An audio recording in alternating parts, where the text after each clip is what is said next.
Dr. Robert Glover is a distinguished therapist, coach, speaker, and educator with over 4 decades of expertise in relationships. He is the acclaimed author of No More Mr. Nice Guy, a groundbreaking work that has transformed the lives of countless men worldwide. Through his books, workshops, and consultations, Dr. Glover empowers individuals to achieve fulfillment in love, sex, and life. Dr. Glover, let's give it up.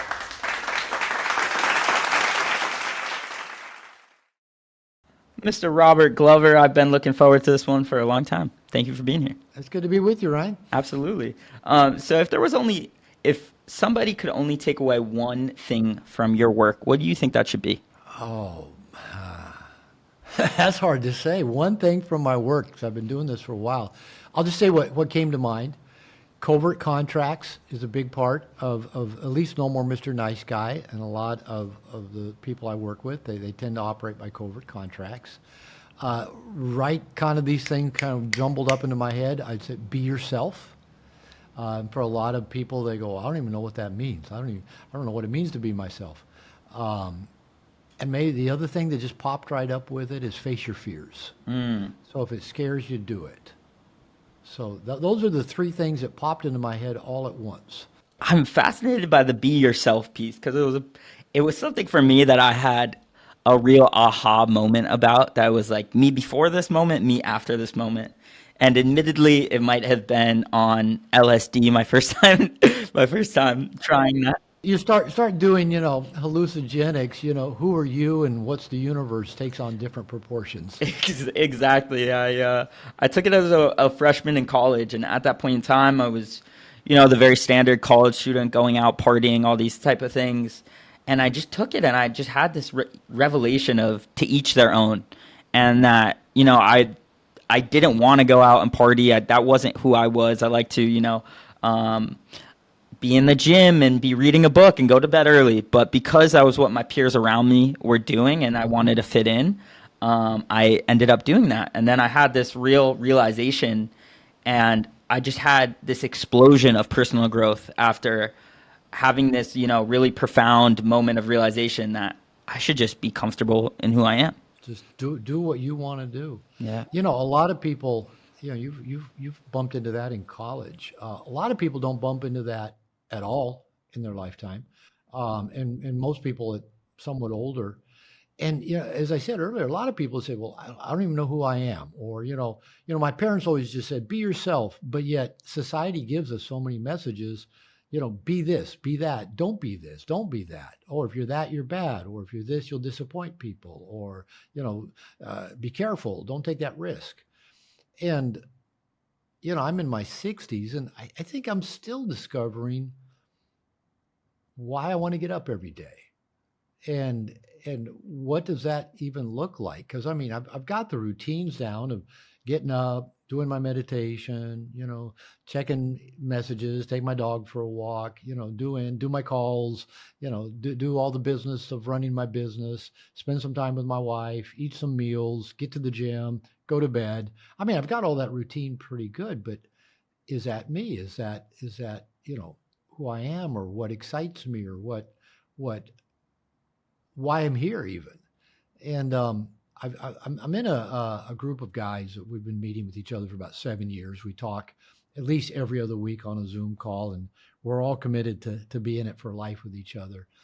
And each year, we kind of just informally started this, but it's kind of become a tradition now. The beginning of the year, we talk about our theme. What is our theme for the year? Rather than what's our New Year's intentions or goals or resolutions, what's the theme for the year? And in the last year or so, I've had acceptance, surrender, and my theme that just kind of hit me for this year is probably just an extension of acceptance and surrender. But my theme is yes. That whatever's up, whatever's happening, is I'm going to find a way to be a yes to it. And one of the guys and one of my buddies said, I can see it being yes and. And I go, ooh, yeah, that even opens up another door. What if it's yes and, without even knowing what and is, other than just being open to there being an and to every yes? And so I'm excited And I've already been applying it. Whether I wake up and I'm tired in the morning, I'll go, all right, I'm going to be a yes to being tired. Or, wake up and maybe kind of dragging, I'll be a yes to that. Or I'll wake up and I've got today, like several calls starting at 10 a.m. my time, going till after 8 o'clock my time. And before I went to bed last night, I want to be a yes to having that many calls in one day. I prefer not to have that many, but they were all calls that I wanted to be on. Yours, another interview, my financial advisor, a friend of mine in Ireland that kind of consults me with my business, and call with my YouTube team. I thought I value all of those calls. How can I be a yes to having that many in a day? And I tell you what, I got into the gym. I just got done with the shower and shaved just before I got on with you. I've eaten well today. Spent some time with my dog, with my wife, and I still feel energized and I still feel happy. So what does being me mean? I don't know. Maybe it's being a yes to whatever is presenting itself and saying, okay, I'm going to turn this into an old boy I get to rather than an oh no, I have to. So maybe that learning who we are is just an exploration of I keep looking for what are my sweet spots in life. What aren't my sweet spots? Doing accounting and bookkeeping aren't my sweet spots. So I love that I have a great accountant and financial advisor. Talking with people face to face, standing up in front of people and talking to them are sweet spots. I enjoy doing that. Being on Zoom too much isn't a sweet spot. I get pretty worn out if I am looking at a computer screen most of the day. So I keep just every day is kind of like learning, like new, what today is a yes for me. What today is a sweet spot. Yes, what today is me being me, and having the potential for today to be the best day of my life. And why not? Why shouldn't today, with 5 Zoom calls, why shouldn't it be the best day of my life? Because it's really more of a state of mind than anything else. So anyway, I'm just kind of rambling with you, but this is, I think maybe we keep asking this question until the day we die. Who am I?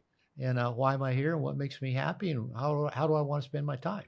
No doubt. And I think so often we need a very painful event to strike that change. Do you think there's any getting around that? Or do you think it does require, when you're really going to improve yourself or start taking yes to things in life that you were previously saying no to have that awareness and to have that motivation to really dive into that? Do you think it has to be, being at either a rock bottom or a very painful spot? Could be. I don't know if you've ever been to a 12-step meeting or ever seen like a movie or television show where, there's a group of 12-steppers meeting. And they have this curious habit, especially I've seen it. I'm not a recovering alcoholic, but I've been to 12-step programs for other things. But the alcoholics seem to do this the most, is that when they're introducing themselves, they'll say their name and they'll say, I'm a grateful recovering alcoholic, or I'm a grateful recovering addict, whatever that might be. And you might think, why would somebody say they're a grateful recovering fill in the blank? Because their life was probably a mess. Yeah. Alcohol probably destroyed relationships and jobs and reputations. And it makes sense if you realize that probably most of us need some kind of big stick to whack us upside the head to wake us up. Now, how painful it has to be, I'm not 100% sure. I didn't start my own personal journey of recovery until my second wife said to me, everybody thinks you're a nice guy, but you're not. You can be a real asshole. Said, I'd rather be with an asshole because at least I know he's going to treat me bad all the time. Said, you treat me well and then you're mean to me and you lie to me and you break your promises and I can't trust you. And I didn't think I needed therapy, but she said she was going to leave me if I didn't get into therapy. So that was my big stick. That was it was a painful time. And luckily, I landed in a good 12-step group, and I landed with a good therapist, and then later landed with a good men's group that led to me writing a book that, has changed the world in a lot of ways. And this reason we're talking to each other. So that was a pretty big stick. My wife threatening to leave me, Hmm.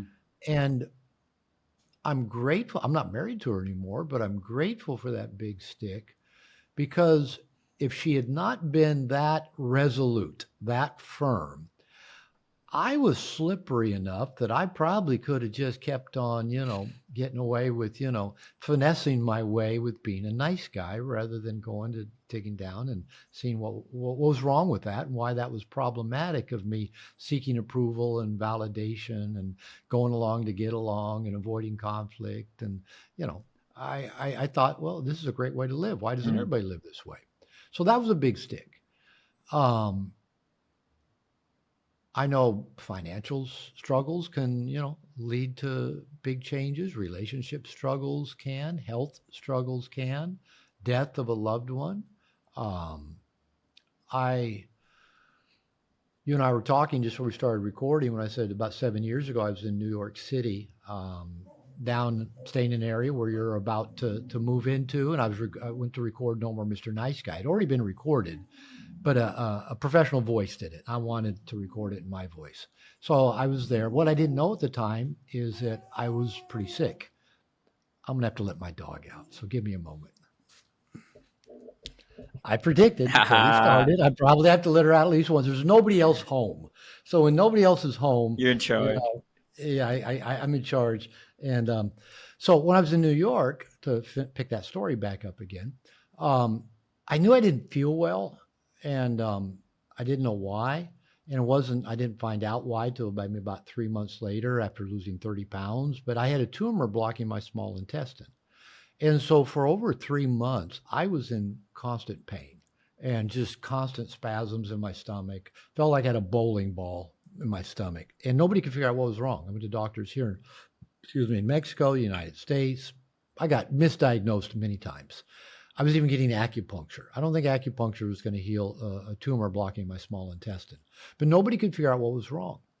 And that was the hard part, actually. The pain, I actually, I learned to just breathe into it, relax into it.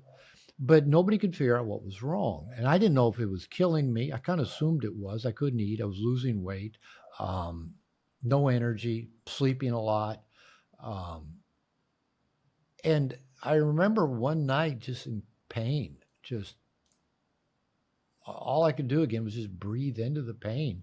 I would just breathe until I'd fall asleep. And I remember just thinking, I don't know what this is. It's probably killing me. I may die in the near future and not know why.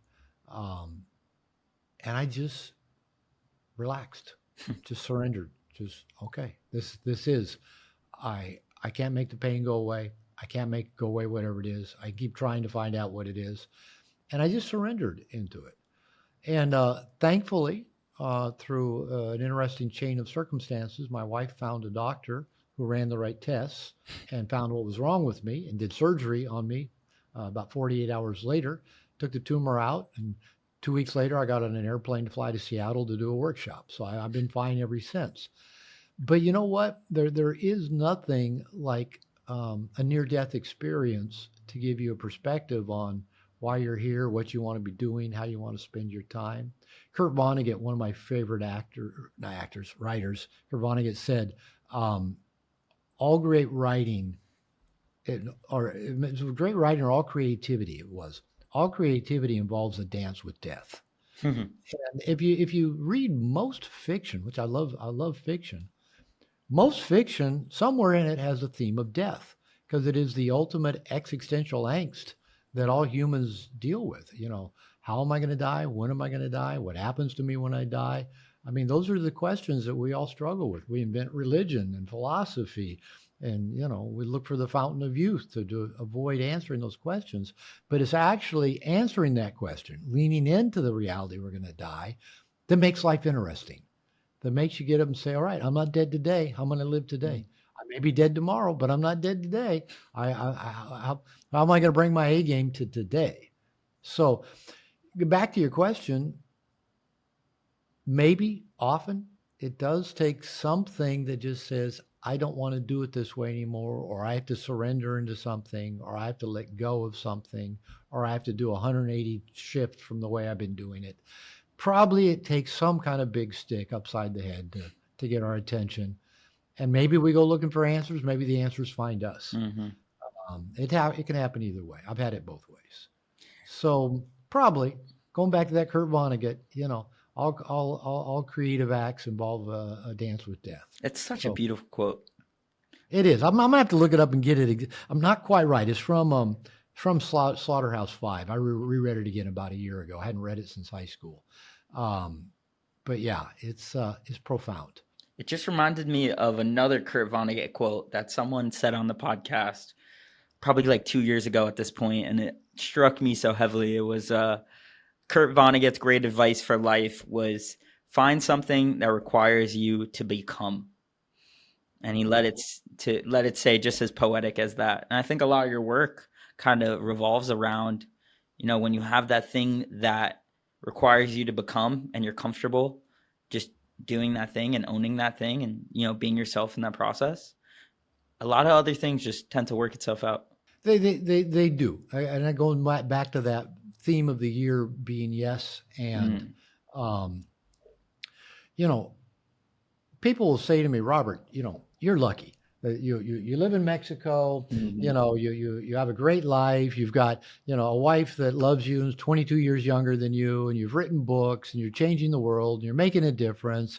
You live with purpose and passion. You get paid well for doing what you do. You're lucky. And I always say, actually, no luck involved. It took a lot of work to get a PhD by the age I was 29. It took 6 to 7 years to write No More Mr. Nice Guy, 3 years of hustling to find a publisher for it. It's been out almost 25 years now, and I'm still doing interviews to promote, my books and my work. Consistently, too.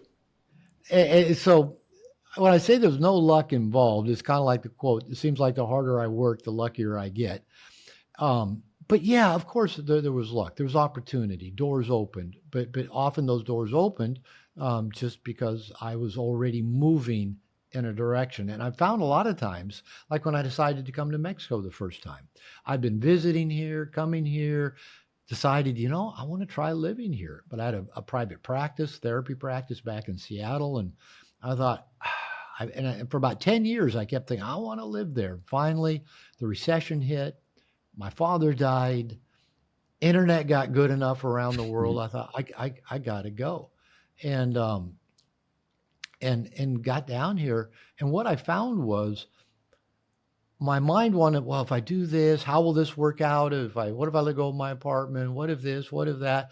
And it's funny that once I started moving in the direction, every door that needed to opened, doors that I never would have anticipated.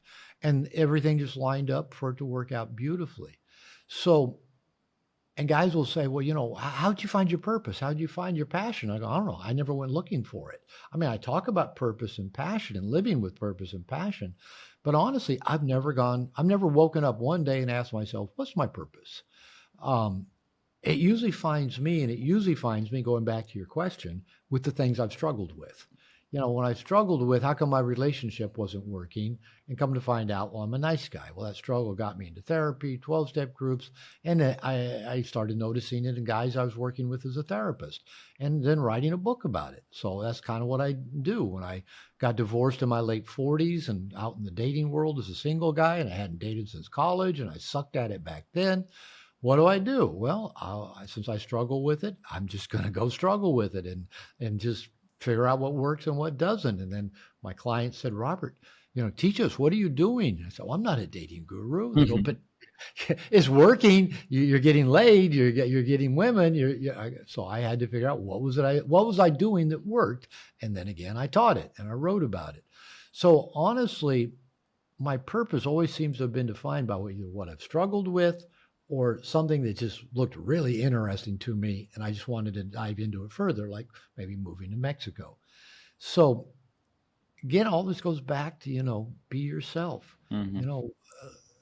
Dive into whatever's in front of you. If it's a struggle, dive into the struggle. If it's an opportunity, say yes to the opportunity, and let's just see where it takes us.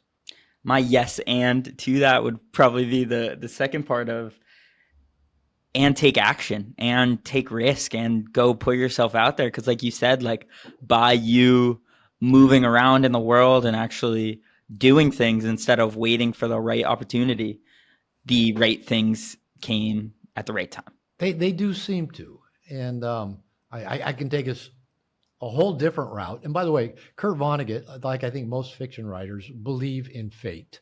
Einstein did too. He didn't believe in free will, or at least leaned in not that direction. He thought the same laws that govern celestial bodies govern everything, right? Including, animals, humans, planets. And so if those laws are governing us in certain ways, we only really have so many parameters we can work within in terms of what we might call free will. But even playing with fate has been an interesting process for me. And I don't know if everybody does this as they get older, start trying to figure things out. Did this all happen for a reason? I mean, that thing that happened then and this thing that happened now and this person I met and this opportunity and that mistake I made, has it all been, a nicely unfolding plan? And I've been playing with that idea that it might be, I don't know, but I'm entertaining the idea that everything that's happened in my life up to now has been perfect because it's brought me right where I am today, talking to you, and life's good. Life's good. So it even like gives you a break from like packing around your mistakes and fuck ups. You go, oh, that was just part of the process, part of where I needed to be. The big sticks were part of the process. The intestinal tumors were part of the process. The cheating on and being cheated on were part of the process that has brought me right where I am today. So fate's kind of even a fun thing to play with of just maybe we might think, well, is that contradictory to just be yourself? Well, what if just being yourself is accepting your fate and saying yes, and let's go. It reminds me of that Stoic concept of like amor fati, of what it was. Do you know what the exact translation is? Like love your fate? Is that as simple as that? I wish I did, but I think it just says love your faith. Love your fate. Here's fate. Okay. Not more than it was yesterday or the day before. I'm going to share something with you that I've thought about getting a tattoo of. This is about fate. I thought, maybe I should. I've got a friend that's got that Latin term for something to do with fate. And I thought, what is that term? I couldn't think of it. And now I get on a podcast and you say it. And just a day or two ago, you're better than perplexity. I could have asked perplexity. What's that Latin term about fate? But you said it. So I've got a quote. It's been here on my desk for maybe 2 years. And I came across it in a book, a fiction book that I was reading a few years ago that was really all about fate. I went through just reading a bunch of fiction. It was a couple years ago. And I tell you what, every book was about fate and every book was about death. And I thought, maybe that's all fiction. And it dawned on me that, fiction is the original self-help books. Back before we had these podcasts and self-help and marketing, all that stuff, stories were self-help because they always contained a morality tale, a hero's journey. Something is contained in every fiction, or why the fuck would we read it or find it interesting, right? They're dealing with the real life existential, who am I? Why am I here? What's going to happen to me? Otherwise, why would we read fiction? And so I was reading this book, and I came across, they quoted the book of Jeremiah. Now, I grew up Christian. I have 2 degrees in religion. I'm not religious now, but that might have been part of my fate as well. And so this makes me uncomfortable because I'm not religious. But this is a Bible quote. And I've thought about getting tattooed on my arm. Every time I mention it, people I mention it to goes, you should do it. You should do it. Yeah, it's not your arm. It's not your tattoo. But this is my struggle with fate. And it says, the word of the Lord came to me saying, before I formed you in the womb, I knew you. Before you were born, I set you apart. I appointed you as a prophet to the nations. Okay, that's fate, right? Before I was born, before I was conceived, before mom and dad, did the deed, I was destined, fated to be a prophet to the nations. Now, I have the same response to this that every prophet who's ever been called has. Jeremiah had it. Moses had it. Others had it. They always say, why me? Who am I? I'm young, or I'm not a good speaker, or choose my brother. He's better at this stuff than I am. Every person who receives a call, and this is true of the hero's journey as well. Everyone that receives the call says, me? Why me? Who am I to go on this hero's journey? Who am I to be a prophet to the nations? But you know what? It's kind of hard to argue with the fact that I've kind of attained a place of being a prophet to the nations. Now, I'm not saying that in an egotistical way, but like I mentioned to one of the guys I told you this men's group that I'm in a couple months ago. I'm getting more and more notoriety, more and more interviews with, big name people. And I bump into people who actually know who I am and have heard of me. And, they go, are you the Dr. Robert Glover that wrote the book? And I go, yeah, that's me. So I'm getting some degree of notoriety. And I mentioned to my men's group, I said, I think I'm about to be at that place of kind of, being kind of well known. And one of my buddies just, Robert, you've been there for a while. And I go, oh, okay. Maybe I've already, peaked. But apparently I am a prophet to the nations. I've written 4 books. I get invited to do a lot of interviews and podcasts. I get emails every day from people saying my books have changed their life. So maybe it's only my denial that this is actually happening. It's already happened. So what if that was my fate? That was me. That was me being me. Everything I've done, every dumb thing I've done, every bright thing I've done, every struggle I've had, all has been the perfect part of this process. And I just didn't know it. So what if that LSD trip you took? It's just perfect part of the process. And you asking me to come on your show, and then you mentioning that word about fate, now I know where to go look to decide what maybe the next tattoo will be. Why do you think that what's the hesitation with getting that? Is it the religious aspect of it? Yeah, I think part of it, because I'm not religious. I do believe, of that there is, I hate to even say something greater than, because to say it's greater than says it's not me. I kind of lean in the direction of the Buddhists who say there is no other, there's no separate self. A way of putting it, we are both the creator and the created. I think that probably actually was the message of Jesus when he said, that he was Son of God and you're my brothers. I think he was basically saying, we're all inseparable. There is no separate self. But I think it's the part that we all have. Trying to think of the author's name, was it The Course of Miracles? Ran for president a time or two ago. It's a woman, I can't think of her name. It'll come to me. But she's got a quote that she says, it's not our darkness that scares us, it's our brilliance. That we will, basically be fucking amazing. And we ask, who am I to be brilliant, to be fucking amazing? And I think that is our struggle, is who am I? Who am I to be amazing? Not the ego me, but the essence of who I am, the calling that I'm here for, what I'm fated to do. And it's like a concept though that you talk about in No More Mr. Nice Guy with the receiving, and that a lot of times if you are that nice guy, you have trouble.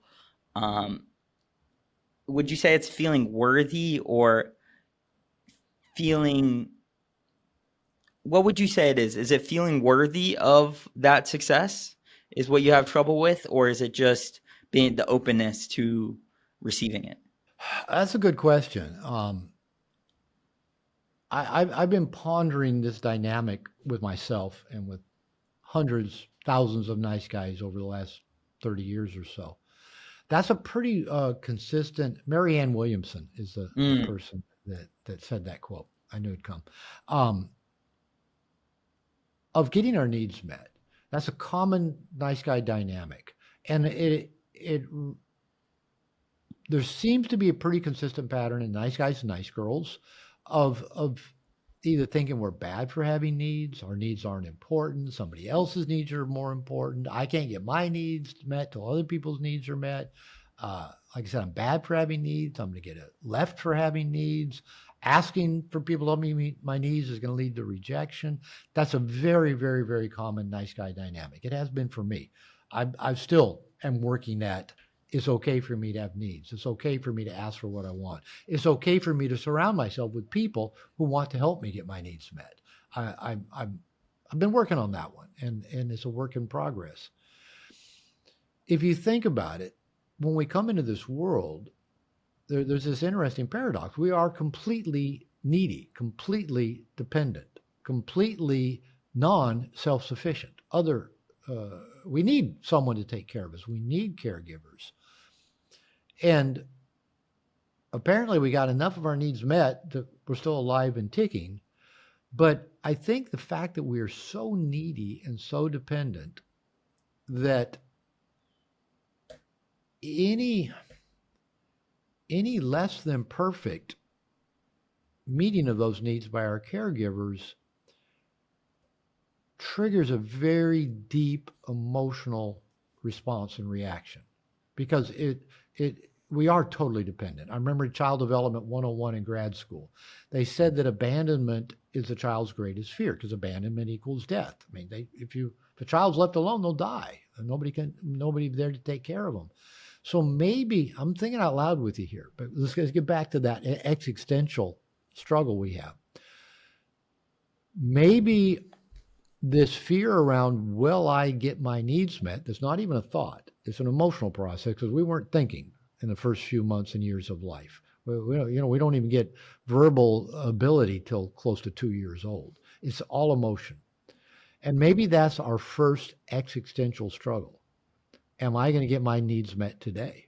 Am I going to keep living another day? Because as a child, you don't know that. You have no control over it. You cannot get your needs met. So because that is such an existential struggle, like most existential struggles we have, maybe that's the first thing that we begin pushing away. I never really thought of it quite this way. I never really thought this out. Because if we can push away having needs, maybe we can push away the existential reality. I might die anytime soon. Because that is, our great existential fear. That, again, how am I going to die? When am I going to die? What's after this, after I die? Who's going to be at my side when I die, if anybody? So maybe becoming needless and wantless is a coping mechanism for an existential fear that I might die today. And who wants to live their life every day thinking I might die today? It is a very real possibility. You ever drive by a car accident, like a motorcycle accident? There's ambulances there. They're wheeling people out. You think, oh man, that was a mess. Somebody probably died. And you ever think, when they left home this morning, this afternoon, do you think they'd even ever crossed their mind this might be the day they die? I don't think any of us think that way. Maybe some people do. That might be enough to put you in the nut house, is every day thinking I might die. But what if you actually knew you might die and that was okay? What if that was okay? Well, what if you were, outcome agnostic, equally okay, with every possible outcome? I might die today, I might not. What if we were okay with that? In the meantime, we would probably fully live. Like going back to, me almost dying 7 years ago. Ever since then, I've probably been busier and accomplished more in the last 7 years than I did in any other previous 7-year period in my lifetime. Death will do that to you. So again, maybe this isn't such a bad thing, except for when you're an infant, and that death is well, I guess there's nothing really different. It's out of our control. Are we going to live or die? Really isn't under our control. Especially if we believe that maybe this is true. So maybe that's the original existential angst. I've got needs. My needs might not get met. In fact, I can almost guarantee they won't get met because my parents haven't been meeting them very well. We're not thinking this. Again, it's just emotional. And so I better learn to not have needs. Maybe that way I can forestall death. I can push it away. So whatever survival mechanisms we developed in childhood to deal with difficult, problematic situations that were above our pay grade as a tiny, babbling burger, drooling, snoring, shitting in his diaper baby. Whenever we carry those survival mechanisms into adulthood, that's what we call neuroses. Neuroses is when you're using outdated, ineffective survival get along mechanisms in a world where they don't work. And that's why people go to therapy or go get coaching or go to 12 steps because they're neuroses that they developed to try to cope with things beyond their control as a child now actually cause them more problems as adults. So we have to develop new life management strategies. That's maybe, again, going back to learning to be ourself. Well, okay, what's a more effective, life management strategy than, seeking external validation or pushing my needs away or letting people do whatever they want without boundaries? We have to learn new skill sets. So, going back to I never really thought of it before, but I'm going to have to play with this one. Maybe that pushing away of our needs is a way of pushing away the very first sense of existential angst that I might die. If I can be needless and wantless, maybe I won't die for not having my needs met. So then we grow up to be adults, still practicing that. Well, I just won't have needs. I just won't. I won't even know what they are. I've talked with so many men. They go, I don't even know what I need. Now we do, because if you get up, I tell guys, all right, you got up today. You apparently got dressed. You apparently put clothes on. Maybe you took a shower. Maybe you shaved. Maybe you brushed your teeth. Maybe you ate. Maybe you did something. Maybe you went to the bathroom. So you must have known what you needed or wanted because you are up and not in bed, and looks like you've done your hair and shaved and probably eaten something. So we do know what we need and want, but it's like we almost pretend we don't, because then I don't have those needs. So I think a big part of a personal growth project has been for me is getting clear about my needs and wants are important, and I have to express them, and I have to act in ways that increases the odds of me getting my needs and wants met. And I have to surround myself with people who want to help me meet my needs and wants. And maybe most importantly, I have to say yes. I have to let people give to me. That's hard. It almost reminds me of this quote or a question from Jordan Peterson's book, 12 Rules for Life, where he says, I think it's actually the chapter title, where it's, why do people take better care of their animals than they do themselves? Yeah. I remember reading that book. I read it on my Kindle. I had no idea how thick of a book it was. It was a thick book. Yeah. A lot denser than I thought, too. Yeah. You think 12 Rules for Life, that should just be a handbook. You should be able to get through that one in an hour or so. And what did he say? Refresh me on that. Why do we take better care of our animal? I don't know if it had something to do with serotonin, because he likes the serotonin and lobsters and stuff. I think if I remember correctly, it was because, almost like going back to what we were saying before with the refusal of the call, like when you feel like you're or when someone tells you you're the chosen one, and the first thing is me, and having that questioning. I think his rationale is that we only know all of our thoughts and all of our stupidness and all of our darkest moments and all of our little mistakes and dumb things that no one else sees. And because of that, we have this tendency to feel like other people aren't having those same things and those same dumb thoughts. And so because of that, we put them on a pedestal to a certain degree, and we feel inferior, less worthy than them. And so that causes us to then treat better care of, grandma and the dog than ourselves, because fundamentally we don't feel enough or worthy or whatever word you want to use there. Yeah. Like I said, this is a process, because when you mentioned, giving to others, a few of the things in my process of learning to be a good receiver. When I was married to my second wife, we were in therapy, and it became obvious that one of my nice guy patterns was giving a lot, giving gifts. And my ex and women after her have all said, Robert, you're difficult to give to. But what she would confront me on is that she would like give me something and I'd like go give her something right back. She goes, can you just let me give you something? Like, and I didn't even know I was doing it. It was a reflex. And I had this experience that she and I were in a couples group together, and it met like once a month on a Sunday, and it was going to be meeting on Valentine's Day this one year.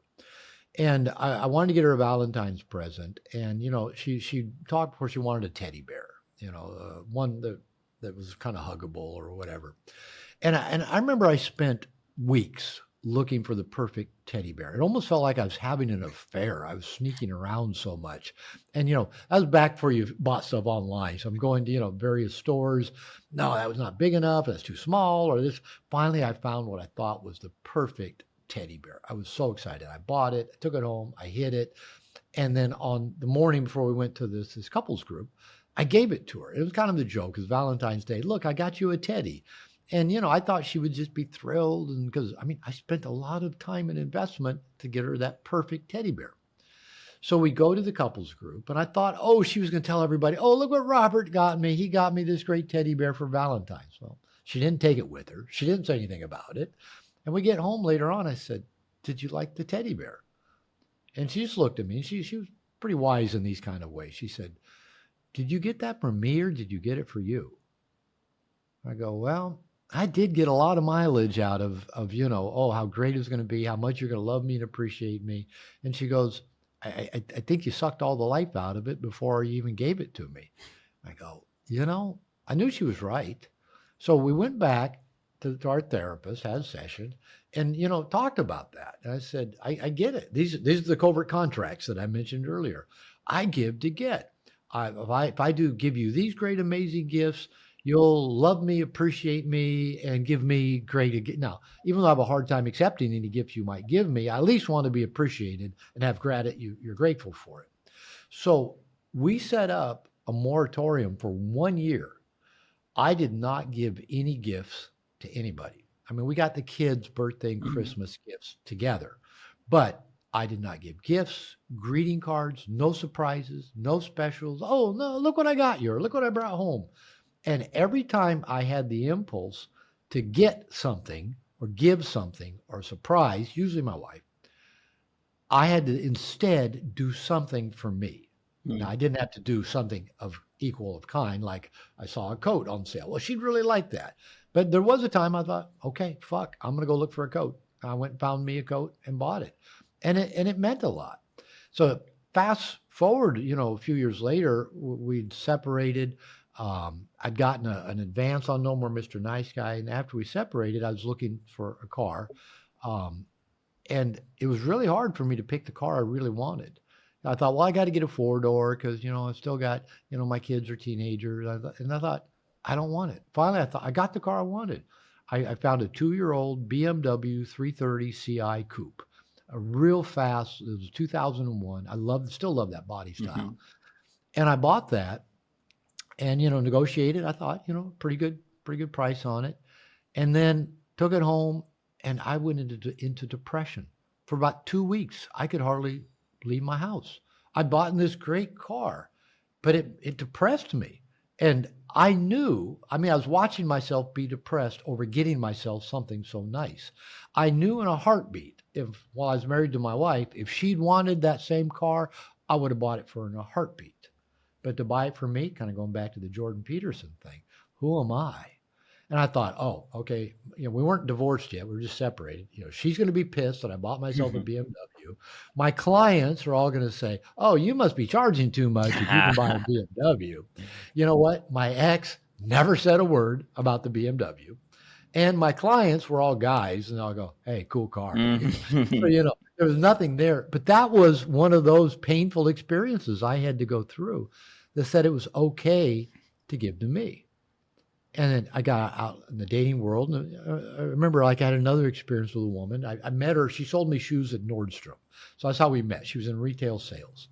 And we'd been dating for a little while. And she came over to my apartment one afternoon. We were going to go out somewhere. And I'd done my laundry and left it on my couch just to, I was going to fold it later. And she starts folding my laundry. And I said, don't do that. And she goes, oh, I like doing it. She goes, I'm good at it too. And she said, I'm not going to put it away for you, but I'll leave it right here on a stack on the end of your bed. I go, I'm not going to put it away either. I'm going to sit and look at that stack of clothes and say, somebody loves me. And that, I actually started leaving my laundry out for her to fold when she came over, because not only did I knew I had to work on letting somebody who cared about me do that for me, that it would have pissed her off if I didn't let her, because she would have said, why'd you fold it? Why don't you let me fold it? That's how I show you I love you.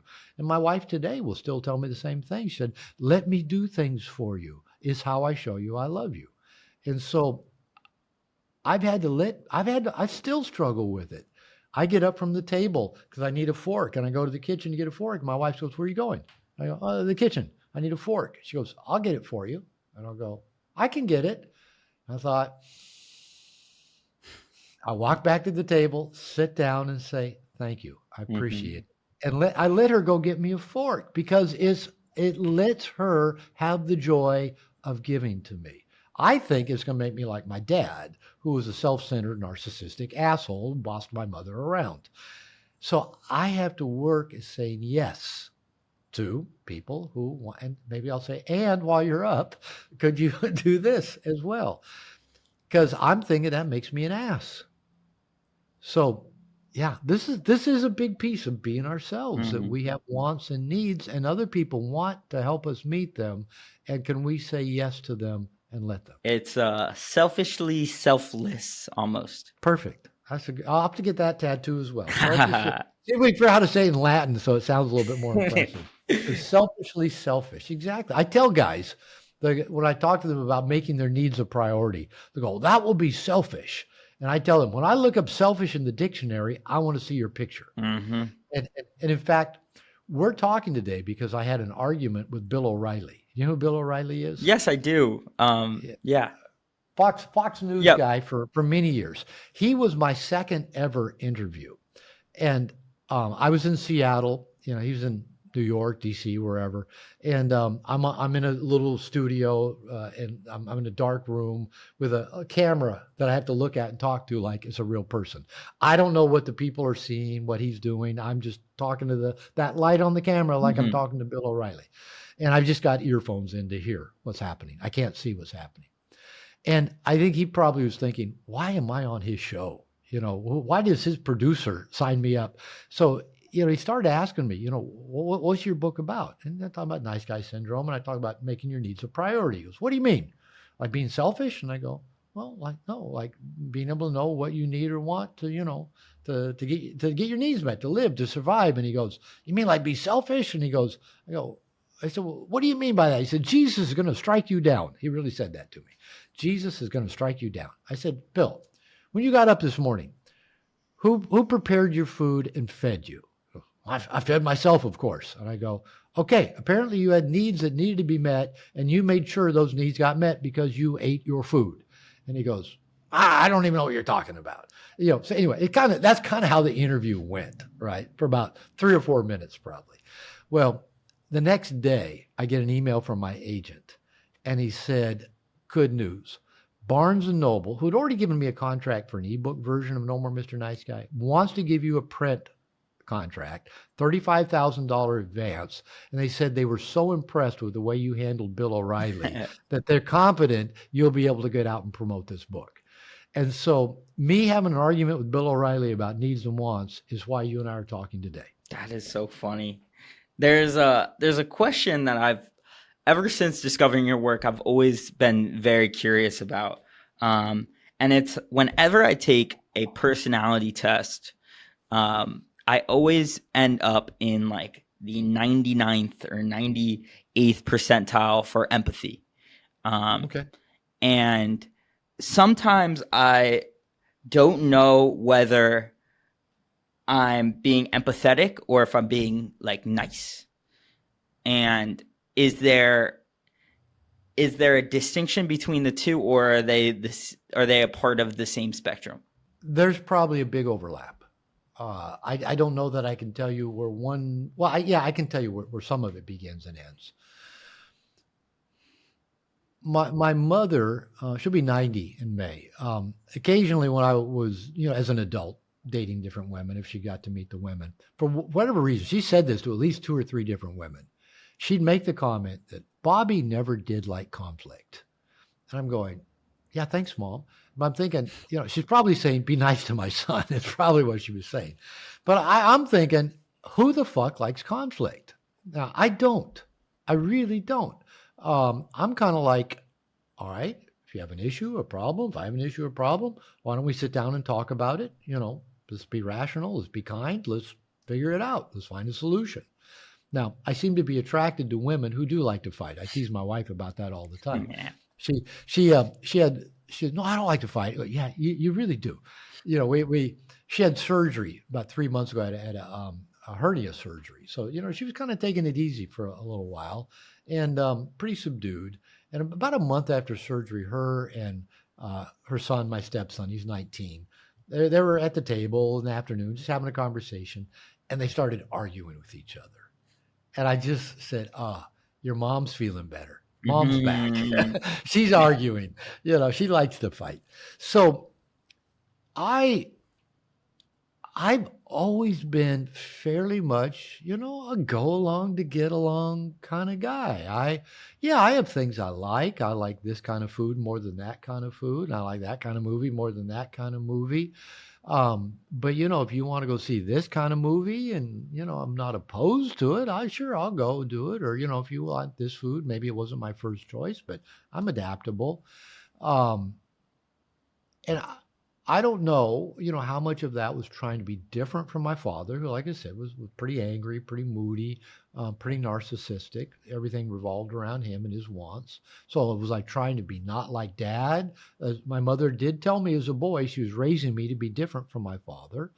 So, but how much of that would actually work if I wasn't already kind of that way, right? I think you could probably break someone and train them to be a nice guy if they weren't already highly empathetic or pretty easygoing. But it sure is easier to train an easygoing, empathetic person to be a nice guy. So one of the things I think I even say this in the book, in No More Mr. Nice Guy, I think a lot of nice guys, probably not everyone, but a lot of nice guys do start out as pretty easygoing little kids. And it's, it makes sense that, we kind of go along to get along, we're not combative. I hate to see people in pain. I hate to, see things that are unfair. I don't like anybody being upset. It triggers, a pain in me, but it also triggers an anxiety in me. And the anxiety part is the part that I like to take a look at. Because my wife can get a look on her face, and we've been married for 8 years, and she's not going anywhere. She's not going to leave me. She loves me to death. She has my initials tattooed on her hips. And she loves me, and she treats me well, but she'll get this look like, oh, she got her ruminating mind is thinking about something that she, thinks I've got a girlfriend somewhere or something like that. And I'll see that look on her face, and it triggers an anxiety in me like that. Almost like I'm going to die. It's like that childhood existential fear. I'm going to die. I'm not going to die. This short little Mexican woman's got a little scowl on her face. Now, she is stronger than me. She can out-squat me. But, she's not going to hurt me. She's not going to kill me. She's not going to leave me. But my response to it is like, I'm going to die. And so I know that's old. So I know I also have old woundings, those existential abandonments. I had surgery when I was 5 days old. That probably was traumatic, being taken away from my mother, going through pain to have surgery, being probably isolated in a hospital room. So, and my parents weren't perfect, so I had plenty of abandonment issues, plenty of, messages, don't be you or be different. I grew up fundamental Christianity with a belief in a capricious God that wanted to cast me into hell for all eternity. So, I've got baggage, right, that probably plays into my anxieties of making a mistake, getting punished, getting abandoned, dying. So there's both in there. And I suspect if you score high on empathy, there's probably both, that you probably are inherited those traits, which probably made it easier to imprint nice guy patterns on you. And the part that I always go back to is look at two things, shame and anxiety.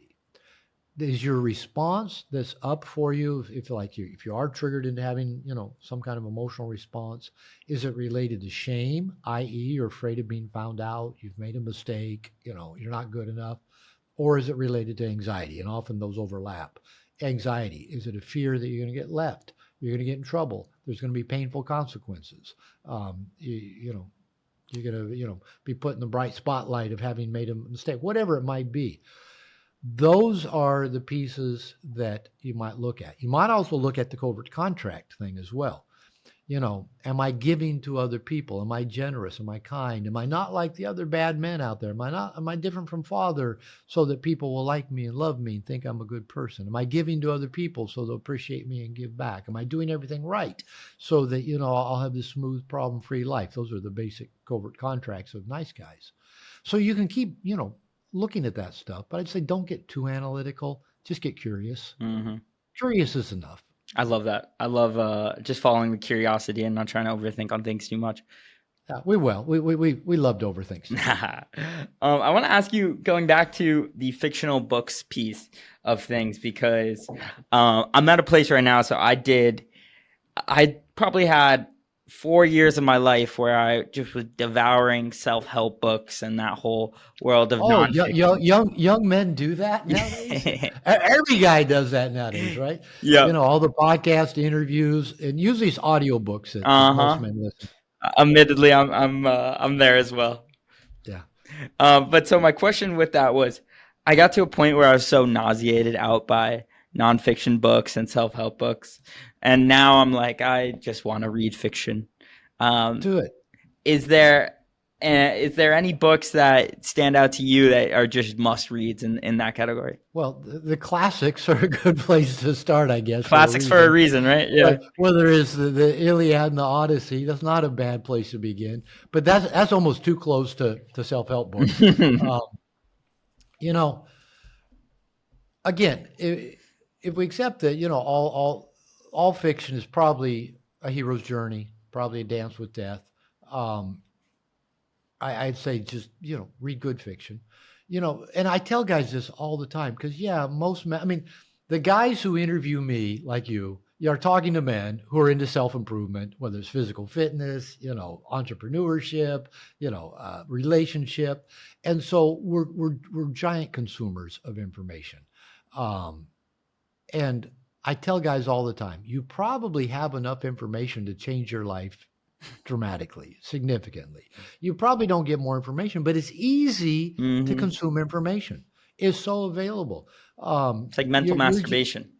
It can be. Your generation probably is the most informed, most well-informed, highly intelligent generation that's ever walked the planet, right? And because there's so much information out there. My son's 39. He's a millennial. He grew up on Animal Planet, Discovery Channel, and he's got a master's in wildlife ecology, and he can talk about anything intelligently, right? He grew up with the internet. Now, the problem is not that we have too much information. The problem is it's easy to consume information. It's more challenging to go put it into practice. That means getting out of our comfort zone. That means doing things that scares us. That means doing things that we don't know if it's going to work because we've never done it before. So I am a big advocate. Okay, nothing wrong with information, but I'm a big fan of fiction. Number one, because we love stories. Our ancestors have always told stories, whether it's through, telling around the fire or through song, religion. Going back to Jordan Peterson's 12 Rules for Life, he talked about stories. That whole book is about biblical archetypes, stories, about universally understood situations in life, universal conflicts, universal problems. That's what stories are about. And I like the idea of reading fiction, really reading it, not listening to it. I'm not opposed to listening to it, but really reading seems to activate a different part of your mind, of your brain, that lets you, it shifts things. And I can't even tell you how. It shifts things beyond, okay, I'm learning this, how to build this click funnel, do this marketing thing, or how to get my body weight, my body fat down to this percentage, and how to do the right amount of reps. And, yeah, I'm into that. I've got a nutrition coach. I work out. I've had trainers. I'm a creator, right? I create information. I'm not opposed to it. But the two things I think are missing is the implementation of the information, but also that somehow escaping from it. Because, if you listen to most highly successful people, they will tell you can't stay driven 24/7. You do have to take breaks, and they'll often say it was during a break time, a downtime. Either they got sick or they went away or got off the grid, that things shifted for them. I think reading fiction gives you that same kind of shift. I finished a book over the holidays, or I started it and finished it, a book called James, written by Percival Everett. He's apparently a well-recognized, I'd never read anything by him before, but he teaches at University of Southern California. He's a Black author. And the book James is a retelling of the Huck Finn, Tom Sawyer accounts through the eyes of the slave Jim. Okay? Now, I don't know if you know, but kind of there's in the woke movement, this movement. Well, we can't have Mark Twain's books, Huckleberry Finn and Tom Sawyer, in libraries or schools because they use words that are inappropriate to use nowadays. Okay, so Percival Everett, a Black man, takes Huck Finn, Tom Sawyer, mostly Huck Finn, and Jim's, and retells all the accounts that are in Tom Sawyer's, adventures of them from the view of a Black man, and uses the N-word more than probably, Mark Twain ever did. And in the book, you get to the end of it, and he says a nod to Mark Twain. Because so what he actually did, he's probably taught literature, probably sees, Mark Twain's literature as having great meaning, even if it was written in the vocabulary of the day.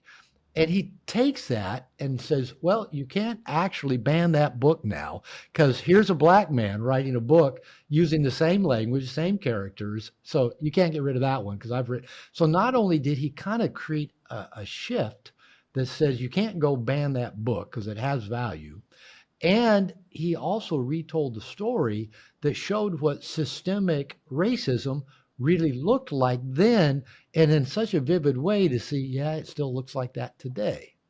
I'm thinking, how fucking brilliant in a fiction book that he could turn, cultural, social dynamics upside down. And it won the Booker Award this year for Best Fiction. So fiction can do so much. Again, Kurt Vonnegut, writing about the firebombing of Dresden in Slaughterhouse-Five. And weaves into it a belief that he had that time doesn't really exist. It's not linear. It's really more just in layers, and we can visit different layers of time. And a lot of his book involve basically alien encounters and experiences that get woven into present time. And so you can do so much with fiction. A bunch of my buddies right now, I've talked them into reading Old Man and the Sea by Hemingway. I'd probably say my all-time favorite fiction book. So there's a recommendation for you. Old Man and the Sea.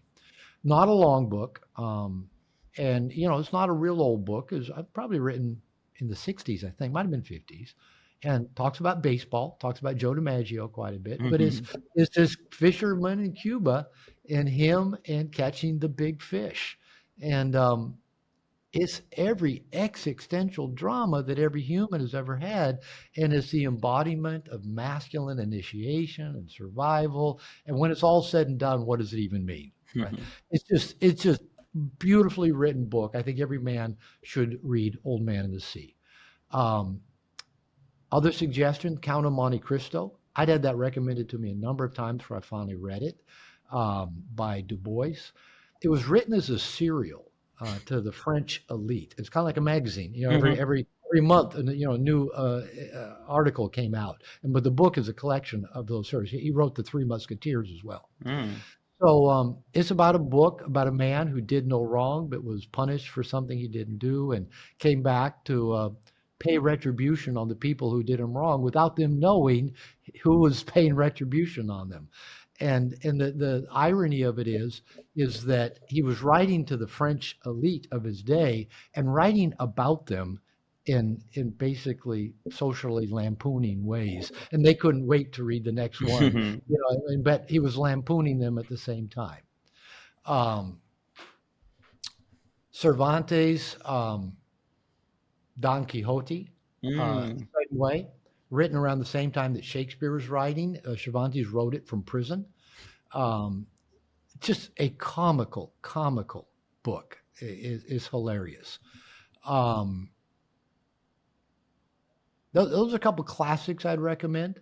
And if you want to read just a good, more recent fiction book, Fight Club by Chuck Mm. Palahniuk. Yep. The movie did a very good job of translating the book. And Chuck Palahniuk, pretty much all of his books kind of deal with the existential angst of young men trying to find their way in the world. So I highly recommend Chuck Palahniuk's stuff. So yeah, go read Fight Club. Go read Fight Club. Yep. Go read Count of Monte Cristo. Go read The Old Man in the Sea. Awesome. Well, I appreciate that. Robert, anything that we haven't talked about today that we'd be remiss if we didn't cover? Oh man, we haven't talked about a lot of stuff. I know we got a whole. We barely even talked about a whole bunch of things. But anything you want to mention? Well, let me just throw this out because I do like to plug it. I'm a big believer that for men to be at their best, and that's what I'm about, is helping men be at their best, we need other men. We need community. We need tribe. We need initiation. We need the stories like that are in fiction, about men working together to overcome trials. And so I'm all about building community for men. And about a year and a half ago, I launched a community called Integration Nation. That my goal is that every man on the planet that wants to be part of a men's community can have access. And luckily, there's a lot of other good men's membership programs out there too. I was just talking to a buddy of mine, Connor Beaton, just a couple of days ago. I did a blurb for his book. He's interviewed me a number of times. I've spoken at his programs. He's invited me to come up to a program. He's got a men's membership program. We're probably in head-to-head competition with each other. And, he's given me, things about how he's been building his YouTube channel. I'm talking about strategies. So here, we're buddies, but we both believe that men need community. And so we're both working in some ways. The guys that join his program probably don't join mine. And I've got other friends that if they run programs, I invite them to come on my program and I interview them. So I'm not in this, my program's got to be the biggest or the best or, whatever. I just want to know that men all over the world have access to community. And the primary focus of Integration Nation is men who relate to the whole nice guy paradigm, the nice guy syndrome. And they're wanting to break free. We have over 55 calls a month that men in our program get access to. I'm in one every Thursday. I either teach a lesson, do an interview. Last week I interviewed Adam Lane Smith, who writes and talks a lot about attachment. I interviewed Connor Beaton a while back, Mark Manson, John Wineland, my coach, Dr. Gary Chapman, who wrote 5 Love Language. I interviewed him a couple months ago. Allison Armstrong's coming on in a month or so. Preston Smiles, a good friend of mine, is coming on. Oliver Burkeman, a British journalist who wrote 4,000 Weeks, Great book. Meditation for Mortals. He's coming on the program in a month or so, about 3 months, I guess. So those are on my Thursday calls that everybody gets to attend. We'll do occasional Q&A calls, lessons. Right now I'm teaching a series of lessons on freedom. And I'm just having so much fun. In fact, this Thursday, I'm talking about that existential angst and the anchors we create in life to try to protect us from the things that we fear, but all they actually do is just anchor us down and drag us down. So I'm looking forward to that. So if guys want to know more about it, just go to integrationnation.net and they'll find out information about the community.